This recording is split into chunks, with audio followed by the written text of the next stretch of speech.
उत्तर में हिमालय से लेकर दक्षिण में समुद्र तक फैला यह उपमहाद्वीप भारतवर्ष के नाम से ज्ञात है, जिसे महाकाव्यों तथा पुराणों में भारतवर्ष अर्थात भरत का देश तथा यहाँ के निवासियों को भारतीय अर्थात भरत की संतान कहा गया है। यूनानियों में भारत को इंडिया तथा मध्यकालीन मुस्लिम इतिहासकारों ने इसे हिंद अथवा हिंदुस्तान के नाम से संबोधित किया है। भारतीय इतिहास को अध्ययन की सुविधा से 3 भागों में बांटा गया है: प्राचीन भारत, मध्यकालीन भारत एवं आधुनिक भारत।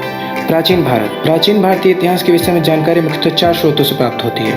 पहला धर्म ग्रंथ, दूसरा ऐतिहासिक ग्रंथ, तीसरा विदेशी विवरण, चौथा पुरातत्व संबंधित साक्ष्य। धर्म ग्रंथ एवं ऐतिहासिक ग्रंथ। वेद भारत के सर्व प्राचीन धर्म ग्रंथ हैं। ये क्रमशः ऋग्वेद, सामवेद, यजुर्वेद एवं अथर्ववेद हैं। इनमें सबसे प्राचीन ग्रंथ ऋग्वेद है। वेदों के संकलनकर्ता महर्षि कृष्ण द्वैपायन वेद व्यास जी हैं।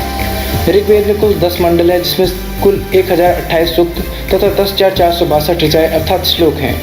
इसके 9वें मंडल में देवता सोम एवं 10वें मंडल में वर्णित पुरुष सूक्त में चतुष्वर्ण समाज अर्थात 4 वर्णों वाले समाज का उल्लेख मिलता है।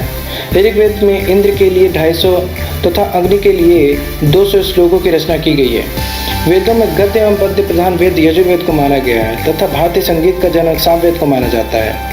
अथर्ववेद में रोग निवारण, तंत्र मंत्र, जादू टोना, शाप, वशीकरण, विवाह, प्रेम, राजकर्म आदि विविध विषयों का उल्लेख मिलता है। वेदों के अलावा भारतीय ऐतिहासिक कथाओं का सबसे अच्छा वर्णन पुराणों में मिलता है। पुराणों के रचयिता लोमहर्ष व उनके पुत्र उग्रश्रवा हैं। पुराणों की संख्या 18 है, जिसमें सबसे प्राचीन पुराण मत्स्य पुराण को माना जाता है। इन पुराणों में विष्णु पुराण मौर्य वंश से, वायु पुराण गुप्त वंश से तथा मत्स्य पुराण सातवाहन वंश से संबंधित है।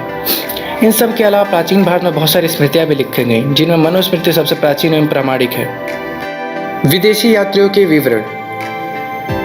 इस काल में विदेशों से यात्रियों के आगमन के साक्ष्य मिलते हैं। इन यात्रियों ने भारत का भ्रमण किया एवं भारत के संबंध में पुस्तकें लिखी। इन यात्रियों के नाम निम्नलिखित हैं। पहला, हेरोडोटस।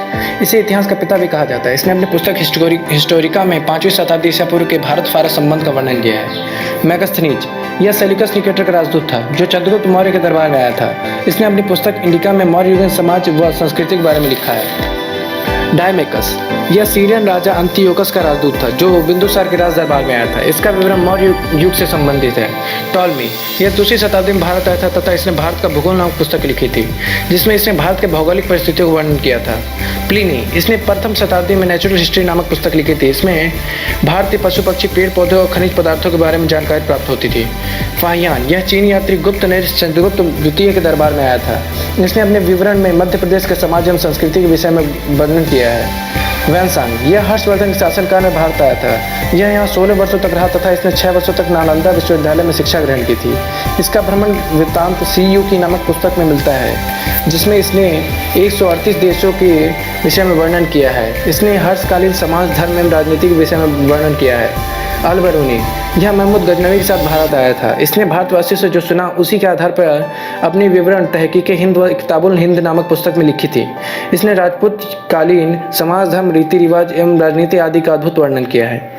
पेरिप्लन ऑफ द इरिथ्रियन सी, यह एक पुस्तक है जिसके लेखक के बारे में कोई जानकारी नहीं है। यह लेखक करीबन 80 ईस्वी में हिंद महासागर की यात्रा पर आया था। इसने उस समय की भारत के बंदरगाहों, व्यापारिक वस्तुओं के बारे में जानकारी प्रस्तुत की थी।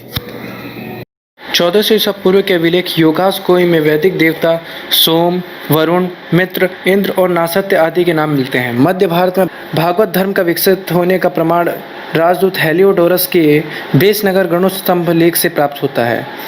जूनागढ़ अभिलेख, मंदसौर अभिलेख व हाथी गुम्फा अभिलेख से भी पुरातत्व संबंधी साक्ष्य प्राप्त होते हैं।